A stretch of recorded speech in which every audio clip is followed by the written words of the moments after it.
ఓం శ్రీరామచంద్ర పరబ్రహ్మణే నమః. ఓం నమో వశిష్ఠ విశ్వామిత్ర వ్యాస వాల్మీకి సుఖాదిభ్యః. ఓం శుక్లాంబరధరం విష్ణుం శశివర్ణం చతుర్భుజం ప్రసన్నవదనం ధ్యాయేత్ సర్వవిఘ్నోపశాంతయే. ఓం నమో బ్రహ్మాదిభ్యో బ్రహ్మ విద్యా సంప్రదాయ కర్తృభ్యో వంశ ఋషిభ్యో మహద్భ్యో నమో గురుభ్యః. ఓం శ్రీరామో రామభద్రశ్చ రామచంద్రశ్చ శాశ్వతః రాజీవలోచన శ్రీమాన్ రాజేంద్రో రఘుపొంగవః. శ్రీ యోగవాసిష్టము స్థితి ప్రకరణము. అయితే ఓ రామ, శ్రీ వశిష్ఠ గురుదేవులు చెప్తూ ఉన్నారు, ఓ రామ, ఈ విధంగా జ్ఞానవంతులు మహాధీమంతులు అయిన మనం ఎటువంటి వారము? జ్ఞానవంతులము మహాధీమంతులము అయినప్పటికీ మనము అసత్యమైనటువంటి జగత్తునందు సత్యత్వ బుద్ధి ఎప్పటికీ కలిగి ఉండరాదు కదా. ఎలాగంటే అట్టి దృష్టి ఆధ్యాత్మిక, అది భౌతిక, అది దైవిక అయినటువంటి తాపహేతువుల చేత మరణ రూపమే ఉన్నది. అంతేకాదు ఇంకా కూడా పెక్కు దోషాల చేత అవశ్యము కలుగజేస్తూనే ఉంటుంది. ఆధ్యాత్మిక, అది భౌతిక, అది దైవిక తాపాలు.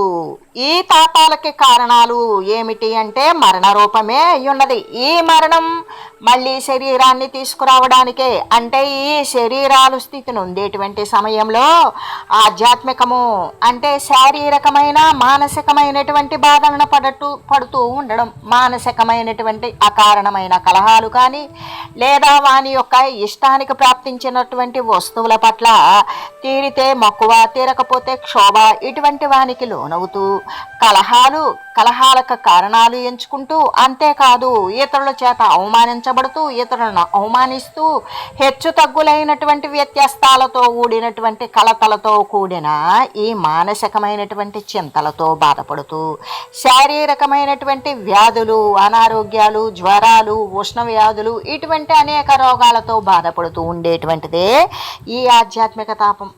అదే అది భౌతిక తాపం అన్నప్పుడు పాములు, తేళ్ళు, మరి అనుకోకుండా వచ్చేటువంటి పిడుగులు, ప్రమాదాలు, ఇటువంటివన్నీ కూడా శరీరానికి కలిగేటువంటివి ఆది భౌతిక తాపం.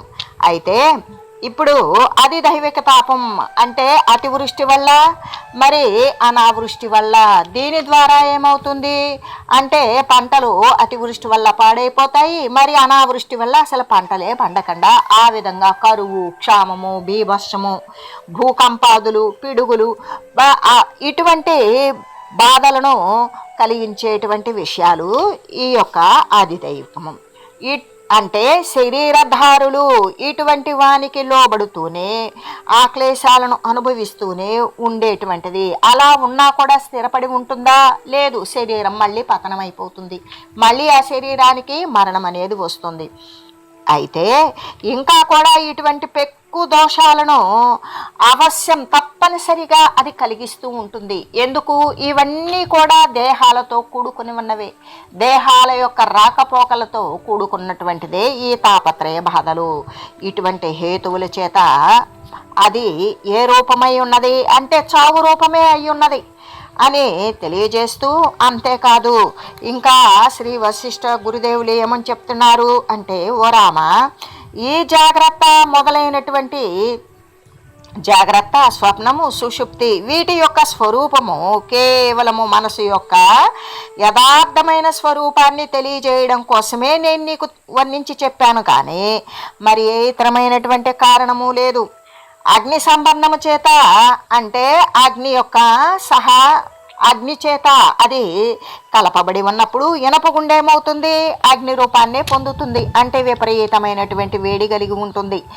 అలాగే దృఢమైనటువంటి నిశ్చయం కలిగినటువంటి చిత్తము ఏ పదార్థాన్ని అయితే అధికంగా భావిస్తూ చింతిస్తూ ఉంటుందో దాని రూపాన్నే పొందుతుంది. అగ్ని యొక్క సంబంధం చేత ఇనపగుండు అగ్నిలా మారినట్లుగానే అదేవిధంగా ఈ చిత్తము ఏ విషయాన్నైతే దృఢంగా నిశ్చయిస్తుందో ఆ రూపాన్నే పొందుతూ ఉంటుంది. అంటే భావము కానీ అభావము కానీ, వదిలిపెట్టడం కానీ తీసుకోవడం కానీ, ఇటువంటి దృష్టులన్నీ కూడా చైతన్యం నుండియే కల్పించబడినవి. అవి సత్యాలు కావు, అసత్యాలు కావు. పోనీ సత్యాలు కాకపోతే అన్నీ అసత్యాలు అయి ఉండాలి. అసత్యాలా అంటే అసత్యాలు కావు అంటే అన్ని సత్యాలు అయి ఉండాలి. అలా కాకుండా ఇది ఏ విధంగా ఉన్నది అంటే మనసు యొక్క చాపల్యము చేత కేవలము అనిర్వచనీయమైన రూపాలై ఉన్నాయి. దీని యొక్క స్థితి ఇట్టిది అని వచించడానికి సాధ్యము కానటువంటి స్థితిలో ఉన్నవి. ఈ మనసు వ్యష్టి రూపమున భ్రాంతికి కర్త అవుతుంది. అదే సమిష్టి రూపంలో అయితే జగత్తు యొక్క స్థితికి కారణమవుతుంది, విశ్వానికి కారణభూతమవుతుంది. అవిద్యతో కలంకితమైనటువంటి ఈ మనస్సు ఏదైతే ఉంటుందో ఇదంతా కూడా జగత్తు యొక్క విస్తారాన్ని కూడా ఇది రూపకల్పన చేస్తూ ఉంది అని చెబుతూ, మనోహి పురుషో నామ తం నియోజ్య శుభేపది తజ్జయైకాంత సాధ్యాహి సర్వ జగతి భూతయ. మనస్సే పురుషుడు కాబట్టి దానిని శుభ మార్గంలోనే వినియోగించాలి. అలా వినియోగించడమే ఉచితమైనటువంటి పని. ఎలాగంటే మనస్సును జయిస్తే జగత్తు యొక్క విభూతి అంతా కూడా సాధ్యమే అవుతుంది. ఈ జగత్తు యొక్క రహస్యం, ఈ జగత్తు అనేటువంటిది ఏంటి అనేది విషయం పూర్తిగా తెలిసిపోతుంది. కాబట్టి రామ, మనస్సే పురుషుడు అంటే కర్త మనస్సే. దానిని కనుక మనం శుభమార్గమునందే ఏ తత్వమైతే ఉన్నదో శాశ్వతమైన పారమార్థిక తత్వము దాని ఎందే వినియోగించాలి. ఆ మనస్సుని జయించడం చేత ప్రపంచమందలి సమస్తమైనటువంటి ఐశ్వర్యాలను కూడా పూర్ణముగా మనం జయించిన వారమే అవుతాము. సర్వము సాధ్యమే అవుతుంది. ఏది? మనస్సును జయించగలిగితే. దేహమే ఒకవేళ మనస్సు కాదు అనుకున్నామా, దేహమే పురుషుడైనట్లయితే మహాబుద్ధిమంతుడైనటువంటి శుక్రాచార్యుడు వివిధ రకాలైనటువంటి యుక్తములైనటువంటి పెక్కు జన్మలను గుర్చినటువంటి భ్రమను పొంది ఉన్నాడు కదా. అంటే అక్కడ దేహమే పురుషుడు స్థిరము అంటే ఇక దేహం పతనం కాకూడదు, మరి అనేక దేహాలు అనేటువంటివి ఆయన పొందకూడదు. కానీ శుక్రాచార్యుడు ఏం చేశాడు? మానసము యొక్క వర్ణన చేత ఆ శరీరాల తర్వాత అనేక శరీరాలు పొందినట్లుగా మనకి తెలియవచ్చింది. మనం నిన్న మొన్నటి వరకు కూడా భృగుతనయుడు ఆ శుక్రుని గురించి తెలియజేసుకుని ఉన్నాం.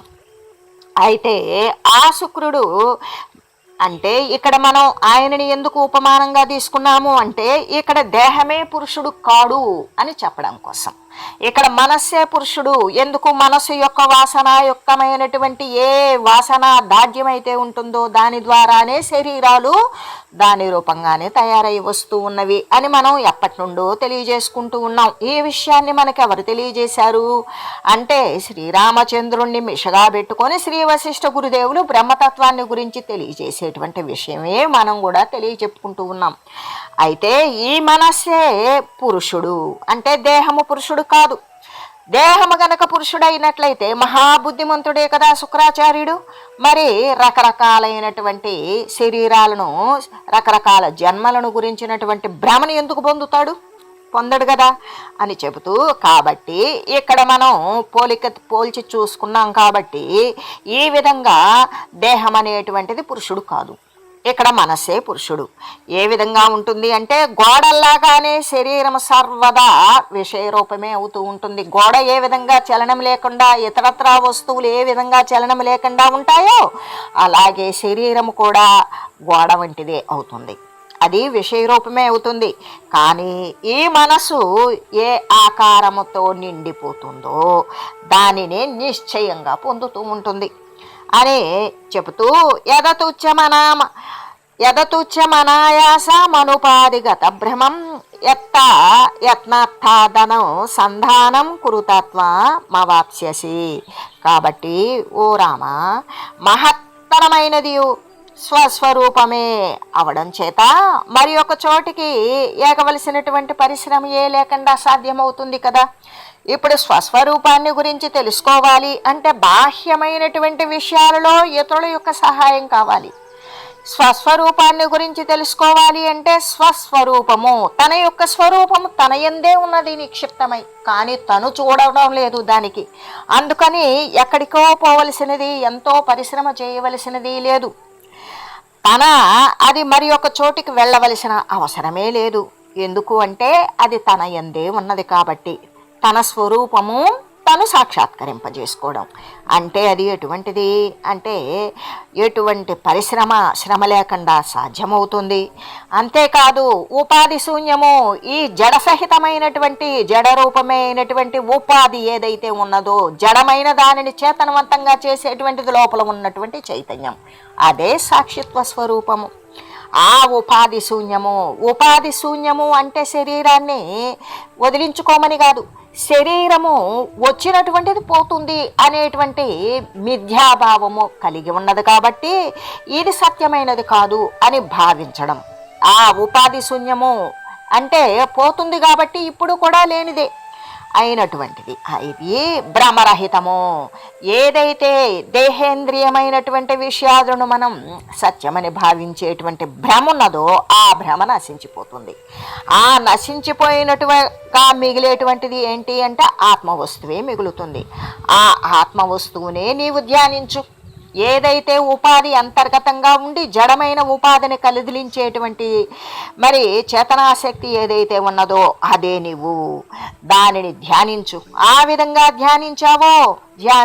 ధ్యానించగా నీవు ఆ రూపాన్నే పొందుతావు అని చెబుతూ, ఏదైతే మహత్తరమై ఉన్నదో దుఃఖము లేకుండా ఉంటుందో కేవలము స్వస్వరూపమే అవడం చేత అనాయాసంగా లభిస్తుంది.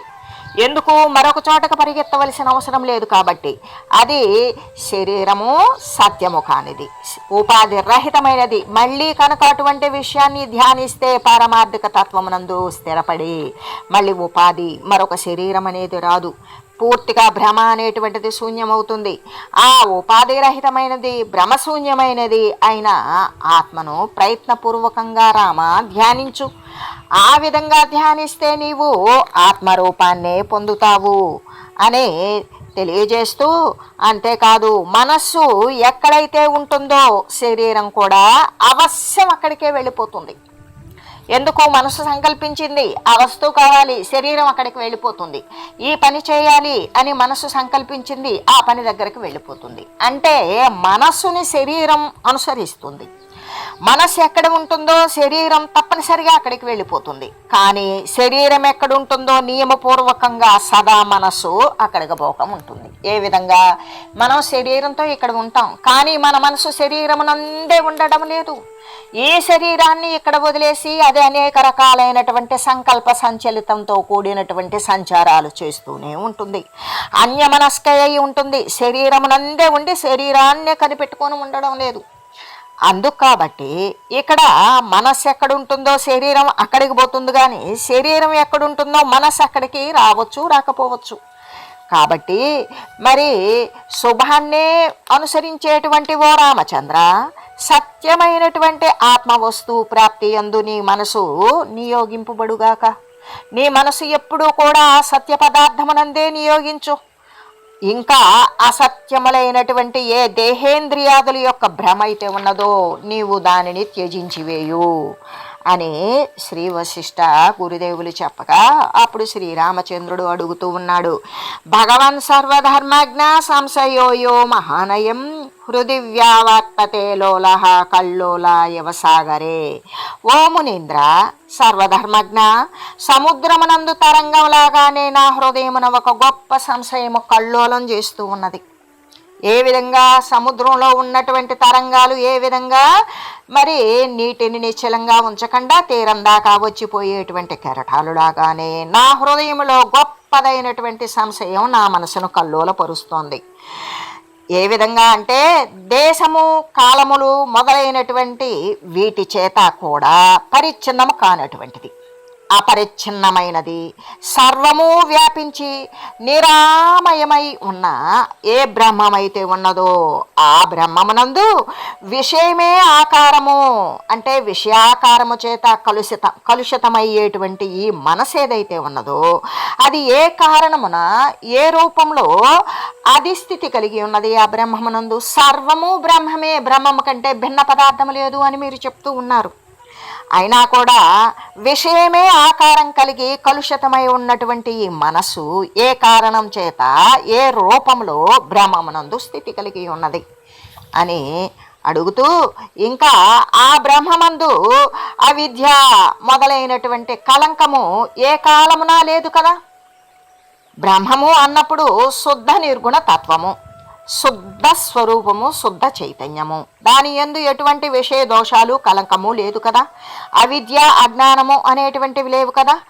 అటువంటప్పుడు ఈ మనస్సు ఎలా దాని యందు వర్తిస్తూ ఉన్నది?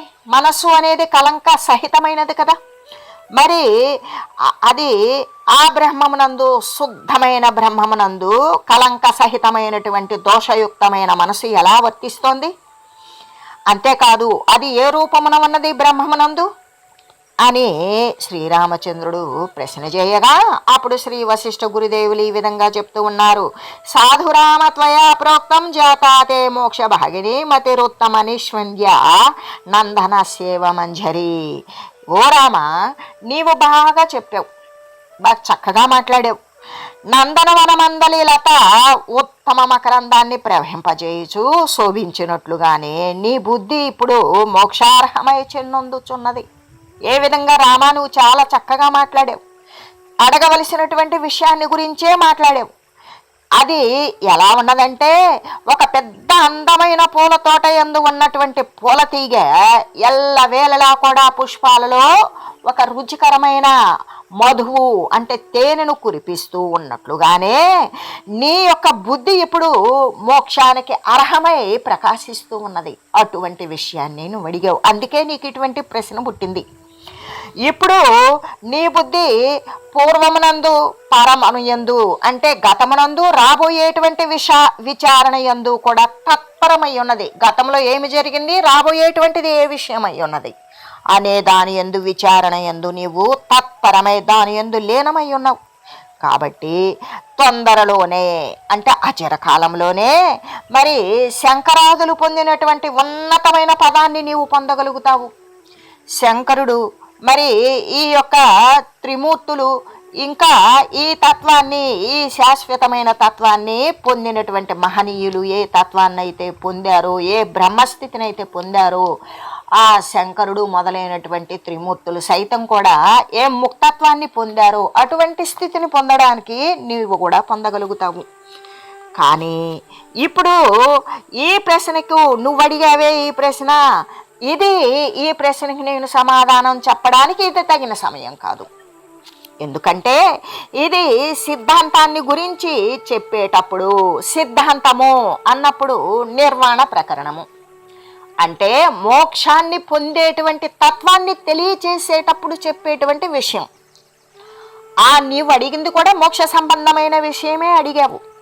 అడిగినప్పుడు అది సిద్ధాంతాన్ని గురించి చెప్పేటప్పుడు నీవు చేసినటువంటి ఈ ప్రశ్నకు నేను అప్పుడు సమాధానం ఇస్తాను, ఇప్పుడు ఇవ్వను.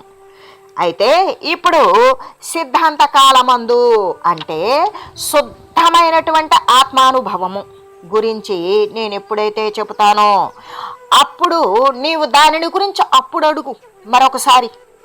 అప్పుడు ఏ సిద్ధాంత వస్తువు దేనిని గురించి అయితే నిర్విరామంగా కూడా మరి తప్పిస్తూ జపిస్తూ అనుసంధానం అయి ఉంటాడో ఆ వస్తువు సిద్ధింపజేసుకునేటువంటి వస్తువు ఏదైతే ఉంటుందో, సిద్ధింపజేసుకున్నటువంటి వస్తువు ఆత్మ, నీవు అడిగినప్పుడు అది నీకు అప్పుడు కరతలామలకలం అవుతుంది. నీకు చాలా చక్కగా అవగాహన అవుతుంది. నువ్వు దానిని చక్కగా అనుసరించి దానిని పొందగలుగుతావు. అనుభవ విరుద్ధమైనటువంటి ఆత్మ ఏ విధంగా శుద్ధమని అవుతుంది అనే కదా ఇప్పుడు ప్రశ్నించాలి. కానీ ఆత్మను శుద్ధంగా అంగీకరించి దాని యందు మలినత్వం ఎట్లు వచ్చింది అని మాత్రం ప్రశ్నించరాదు. ఎలాగంటే అనుభవానికి విరుద్ధమైనటువంటి ఆత్మ ఎలా శుద్ధమవుతుంది అని ఇప్పుడు ప్రశ్నించాలి. ఇప్పుడు అనుభవం ఏంటి? దృశ్య సంబంధమైనటువంటి వస్తుజాతం. దానికి విరుద్ధమైనటువంటిది ఆత్మ, శుద్ధమైనటువంటి ఆత్మ. ఆ ఆత్మ అనేటువంటిది ఎలా శుద్ధమవుతుంది? ఈ అనుభవాలకి ఆవల ఉన్నది, విరుద్ధమైనటువంటిది, జగత్ సంబంధమైన విషయ అనుభవానికి విరుద్ధమైనటువంటి ఆత్మ ఎలా శుద్ధమవుతుంది అని ఇప్పుడు ప్రశ్నించు. ఆత్మను శుద్ధంగా అంగీకరించి దాని యందు మలినత్వము ఎట్లా ఉన్నది, ఎట్లా వచ్చింది అని మాత్రం అడగకూడదు.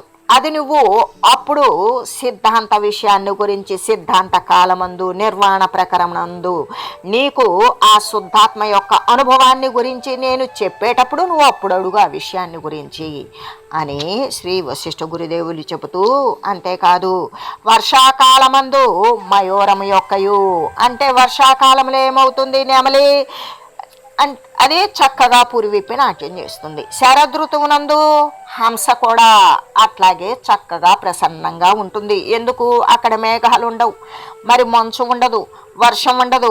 అప్పుడు హంసల యొక్క వాణి, వాటి యొక్క కుహు కుహు రాగాలు కానీ, వాటి యొక్క అరుపులు కానీ, అవి శబ్దింపజేసేటువంటి రవములు కానీ అందంగా శోభించినట్లుగానే నీవు ఏ సిద్ధాంత కాలమైతే ఉన్నదో, అంటే ఏ మోక్షతత్వాన్ని పొందింపజేసేటువంటి అనుభవయోగ్యమైనటువంటి కాలం ఉన్నదో ఆ కాలమునందే నీవి ప్రశ్న చేయు, అప్పుడు శోభిస్తుంది నీ ప్రశ్న, ఇప్పుడు కాదు అని చెబుతూ, ఆకాశం యొక్క సహజ నీలత్వము వర్షాకాలం యొక్క అంతముననే శోభిల్లుతుంది.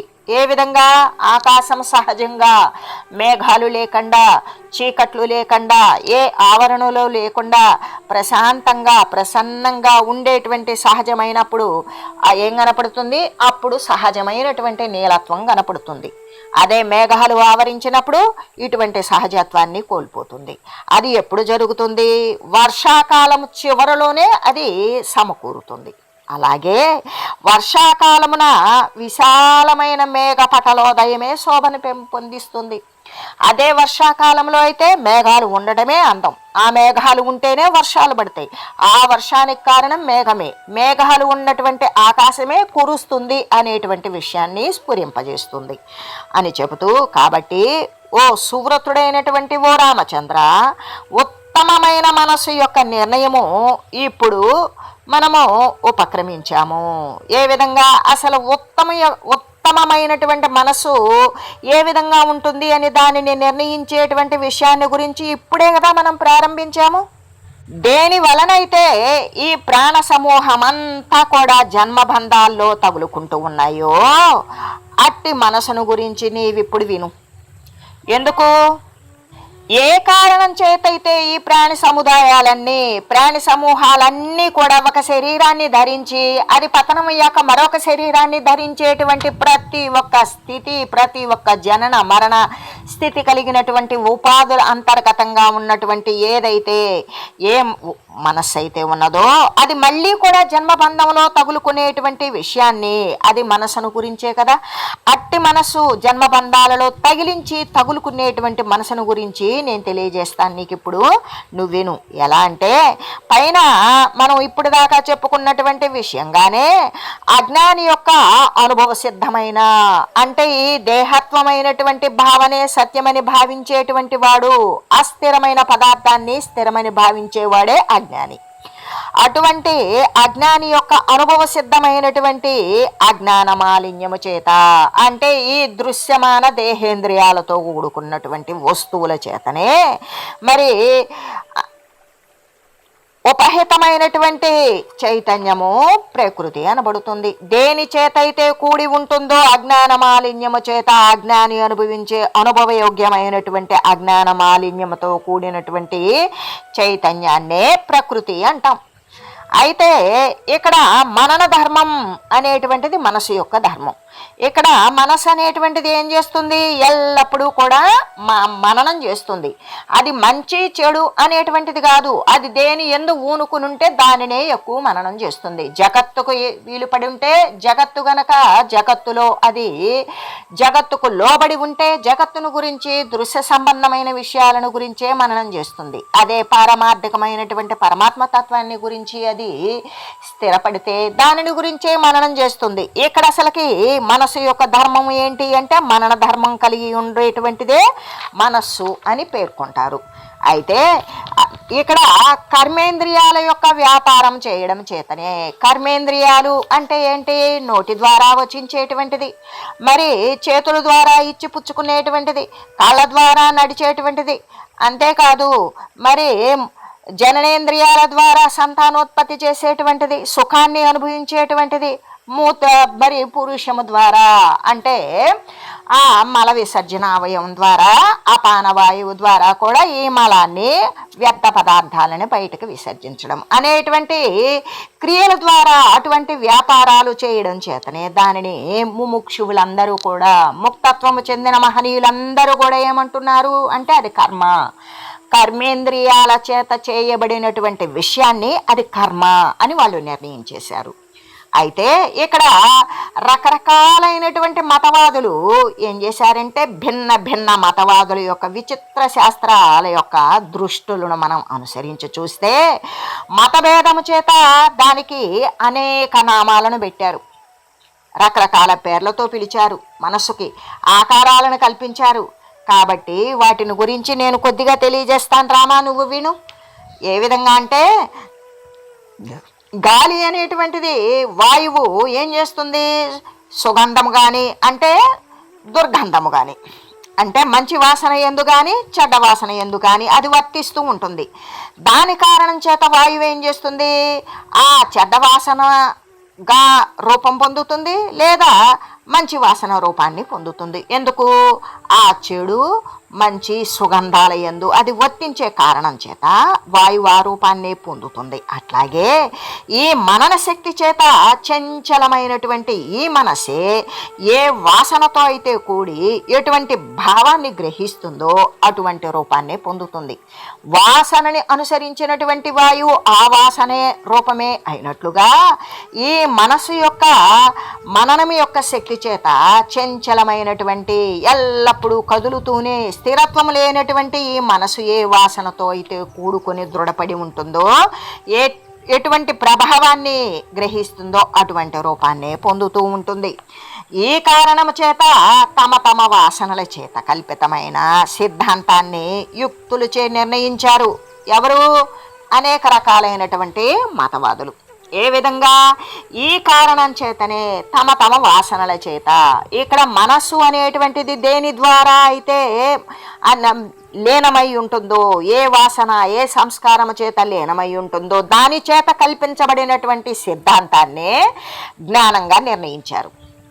అటువంటి బోధలాగా నిర్ణయించి అటువంటి దానినే కల్పన చేస్తూ, అంతేకాదు తమ యొక్క అంతఃకరణమున ఉన్నటువంటి మనోబుద్ధి చిత్తాహంకారాదుల ద్వారా వారు కల్పించినటువంటి అర్థములాగానే ఆ అర్థములో ఉన్నటువంటి అనురాగము చేతే వాళ్ళు సృష్టించుకున్నటువంటి ఆ అర్థం యొక్క ఆసక్తి చేతనే తమ యొక్క అహంకారాన్ని ఆరూపంగానే పొందేటట్లు చేస్తూ అదే సత్యము అని నిశ్చయించి అటువంటి భావాలను అనుసరించి ఆ అనుసరించినటువంటి విధానము ఏదైతే ఉన్నదో అంటే వారు సృష్టించుకున్నటువంటి కల్పనల యొక్క రసాస్వాదన చమత్కారాన్ని జనులు పొందుతూ ఉన్నారు.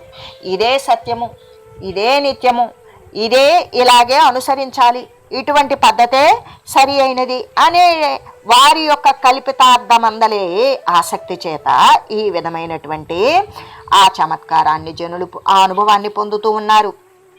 శరీరమందు ఏ ఆకారమైతే సంభవిస్తుందో బుద్ధీంద్రియాల యందు కూడా అదే సంభవిస్తుంది.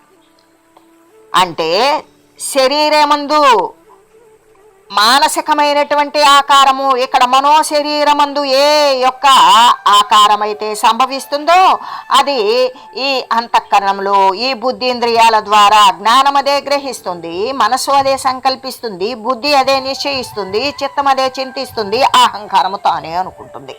అప్పుడేమవుతుంది, ఈ బుద్ధీంద్రియాల యందు కూడా అదే సంభవం అవుతుంది అని శ్రీ గురుదేవులు తెలియజేస్తూ, ఓం మంగళం శ్రీ గురుదేవాయ మహనీయ గుణాత్మనే సర్వలోక శరణ్యాయ సాధురూపాయ మంగళం. ఓం మంగళం కోసలేంద్రాయ రామాయ రామభద్రాయ చక్రవర్తి తనూజాయ సార్వభౌమాయ జానకీ వల్లభాయ శ్రీరామచంద్రాయ మంగళం. ఓం తత్సత్.